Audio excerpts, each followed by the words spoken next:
Hello, I'm John Bevins. I've been teaching guitar for about 18 years almost now. And one thing a lot of people ask me over the years is, how do you get better at playing fast? And so one of the first things I'd say, besides work on your alternate picking technique, which is really important, would be familiarizing yourself with faster ways to get about playing scales. So one would be the good old major scale, but when you're playing it this way, maybe you learned it this way first, where you're playing in the fourth position, where some strings have two notes, other ones have three, but it's kind of, I don't know, not the most ergonomic way to go about playing that scale. It's perfectly fine if you're just in that position and you don't really need to move around a lot. Or for certain double stops you might want to play, would be easier to play in that position. But if you're trying to get about playing something quicker, you're going to want to do 3 notes per string, because you can fly up and down the neck with it. So let's start off with, so we're in A major, so we got A, B, C sharp, D, E, F sharp, G sharp, and that's it. So let me show you first this cool pattern.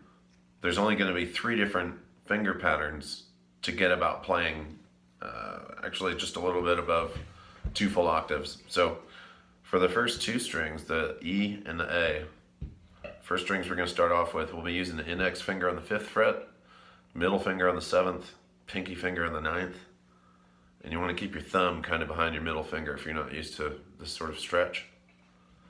Alright, so you're going to have A, B, and C sharp right there on that first string that we're using. Then we get on to the A string. We're going to do the same pattern here for D, E, F sharp. So it's just one pattern so far, 5th, 7th, and 9th frets. For the next 2 strings, the D and the G, we're going to use the 6th, 7th, and 9th frets. So we've got G sharp, A. So there's our octave, our first octave. From there, we're going to continue. So for D and G, index, middle finger, pinky still, but now on the 6th, 7th, and 9th frets. Then we get on to the B string and the little E string, where we're going to use index finger, ring finger, and the pinky. 7th fret, 9th fret, 10th fret. And we just get a couple of, 3 extra notes here, B, C sharp, and D, that are above that octave. So it's just 3 finger patterns. It makes things simpler, really. When you get used to that stretch, this is very helpful. So that's great and all, but that just shows you how to go up and down the scale. So one thing I would say that you can really work with are scale exercises, and there's so many of them. You can make them up all day long. One that I found that's been super helpful has been using that same 3 note per string method. Starting on the low E string, I'll go from A up to A, and then when I come back, I don't go all the way to A, I'll stop at B, and that's the beginning of the new pattern. So it's a little weird, but it's really helpful, so try. So once we get that B, that's going to be our new beginning point. So we're going to then go from this B to the next octave of B, come back down, hit C sharp, and go back the other direction, just like we did to B once we hit A. So starting from A, you've got 1, 2,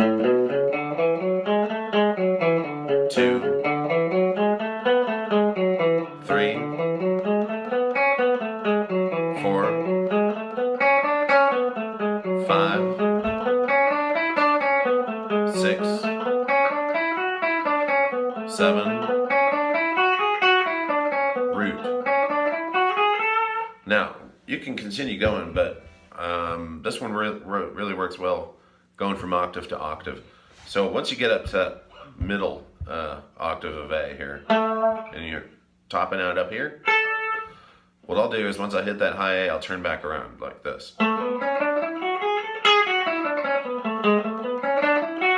So anyway, what I'll do is, once I hit the A, now I'm coming backwards, starting with this G sharp.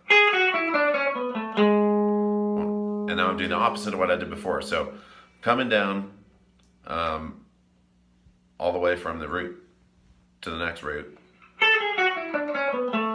and then coming up to G sharp here, F sharp now, coming down to this F sharp, E, coming down to this E, D, coming down to this D, C sharp, B, B, A. And you can start it over. So backwards would be like this.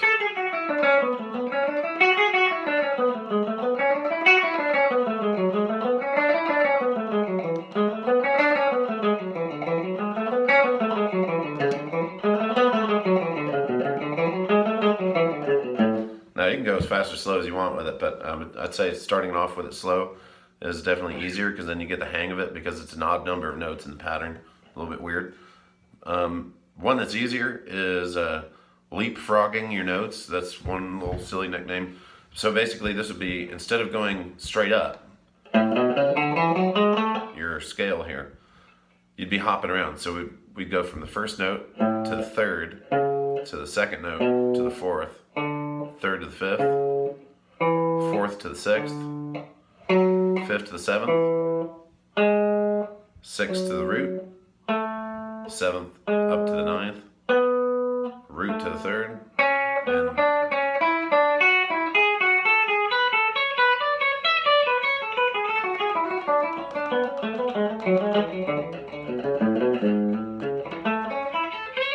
it's a little bit fun, but anyway. So the way that you can get more mileage out of this idea here, this little scale pattern, is if instead of going in just groups of 2, working your way up the scale, if you make it cycles, right? So take several of those groups and put them together. So you've got the A, B, C sharp, D. So if we didn't just use those as 4 separate steps, but rather one group, we start the next group on a B, next one with C sharp, D, you get a lot more out of it. Okay, so here's what it sounds like when you put it together.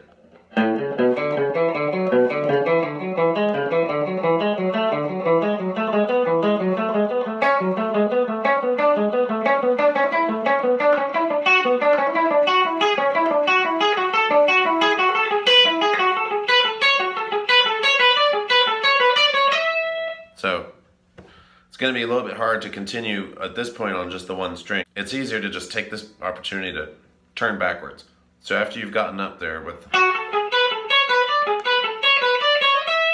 you've hit this E, now go backwards starting from D. So D to B, C sharp to A, B to G sharp, A to F sharp, G sharp to E, F sharp to D, E to C sharp, and then you've covered it again. You're just repeating now. D to B, C sharp to A, B to G sharp.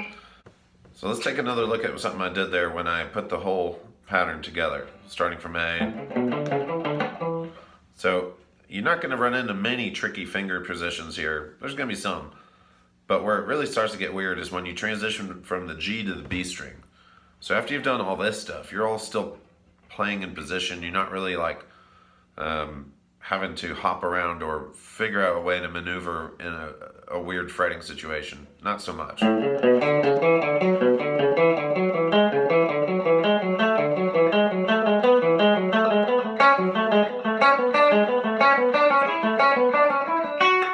Now's where it starts to get interesting. So from this A that we last did, anyway, we're going to start with this B here, because this is going to be the first pattern where it introduces a weird fretting situation.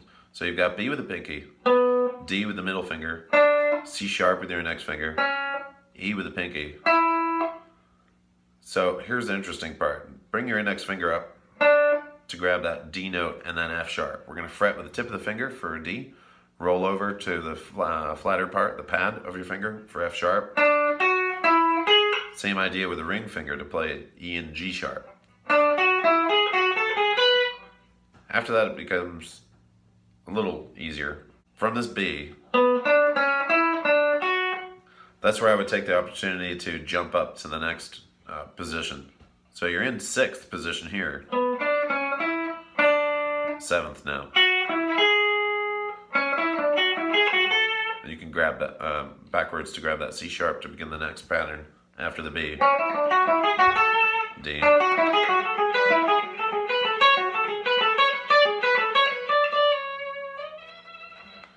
Coming backwards, I would first stop at the E note. You can continue on the one string, but it's gonna not really have much advantage. So if you have finished out that last pattern, and you end it on this E, go back to the D with your pinky. Now we're gonna set the pattern in reverse. So instead of hopping up over the middle note from, say, your first over the second, hitting the third, it'll be opposite completely. So we're starting from it's a fourth note. It's the D. So we're starting from D and hopping down to B, skipping the C sharp, hitting the B instead. Then we come back for this C sharp. So we got 4 little patterns there, starting with D, C sharp, B, A. Then we're going to go back to C sharp and start a new group of 4 there. Come back to the B, and then A, G sharp, yeah, same way. Now, when we went up before and we were using the index finger and ring finger to play the tip and also the flatter part of the pad of the finger, like this, when you're coming backwards, it's just as effective. So after you've done your, when you're starting from A, it just keeps it clean, makes it easy. Gets your fingers from hopping around on the strings, which slows you down. And it also is an effective way to mute one note as you go to another. This G sharp to E, F sharp to D, just as easy. Okay, then you're back into your more familiar, I guess at this point, 3-note per string pattern. So we finish the A, starting now from G sharp.